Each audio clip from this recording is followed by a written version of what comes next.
kabajamtootaaf hordoftoota maatii ogummaa tuubii kan taatan nageenyi keenya kan kabajaaf jaalalaa bakka jirtanitti isin haa dhaqqabu jecha kanneen ogummaa tuubiif maatii hin ta'in jirtan ammuma sabiskiraayib godhaa isiniin jechuun barbaada.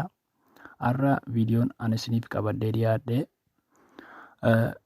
iddoo kana guyyoota 5 kanaan dura neetworkii 4G yookiin immoo LTE inni jedhamu magaalota Oromiyaa keessaa 5f dhiyoogna kana gadhiifamee ture. Kanneen akka Amboo, Hoolataa, Sabbataa fi Buraayyuu fi Walisoo kanneenii fi gadhiifamee ture. Yeruma isaaniif gadhiifameen kaasee magaalaa Naqamteettis konneekshiniin kun yookiin immoo neetworkiin kun qaqqabee hojjechaa waan jiruuf bifa kamiin akka fayyadamtan isinitti argisiisa.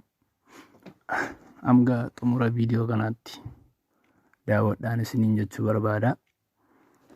Jalqaba irratti moobaayilli keessan yookiin bilbilli keessan 4G yookiin LTE qabaachuu qabaachuudha. Qabaachuusaaf dhabuusaa immoo akkamitti akka cheekootan seetingii keessa galaa connection ishee jettu kana tuqnaa.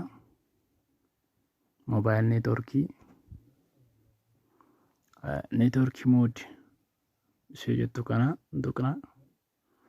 Jalqaba irratti LTE ishee jettu 3G 2G auto connect kan jedhu qabaan koo fakkeenyaaf LTE isheettu kana qabaachuu qabaachuudha. Ergi LTE kana qabaatee LTE 3G 2G auto connect jedhu kana irratti godhannaa. Kana booda akka inni gara kan biraatti jijjiirame yookiin immoo 2G faa 3G faa dhufee nun jeeqnetti access point names isheettu kana tuqnaa. Akkuma argamu ETC kana tuqnee karaa gadiitii achi ol deemsisnee biirar isheettu kana tuqnaa. LTE ishee jettu kana tuqnee unspecified kanarraatii hin kaafna. Okay jennaa. Save goona. Kana booda neetworkiin keenya gara 4G'tti jijjiirameera jechuudha. Daataa keenya gaafa banannu 4G'dha jechuudha akkuma argamu.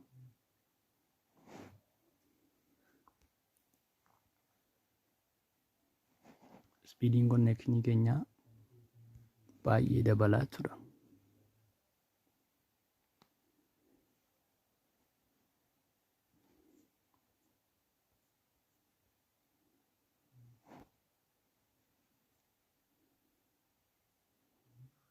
Akkuma argamu kilobaayitiin ittiin qoxxoru mataa isaa gubbaarraa ilaaluu dandeessu.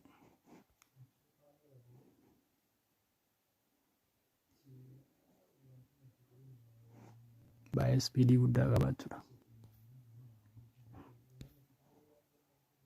Wanta tokkollee daawunloodii gochuudhaaf yeroo keessan baay'ee isiniif qusataa jechuudha. Fakkeenyaaf TikTokii maqaa daawunlood godhee isinitti agarsiisuuf fakkeenyumaaf jechuudha.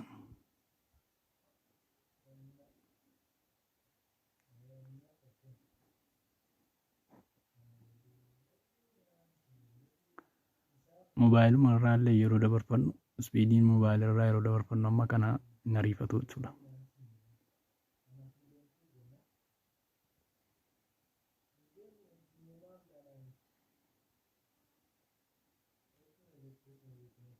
Yeroo keenya qusachuufis baay'ee nu gargaara.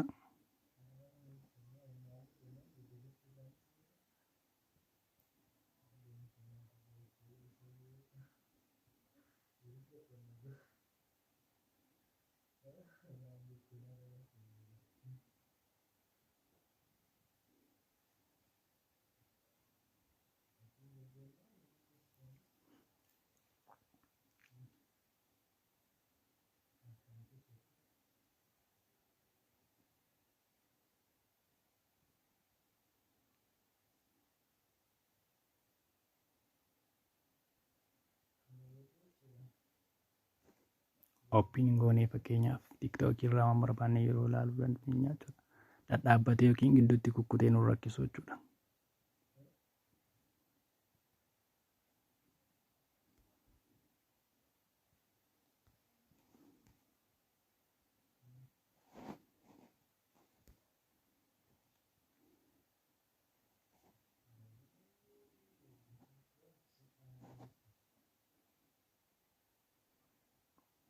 Waan tokko dhadhaabbatee nu rakkisu.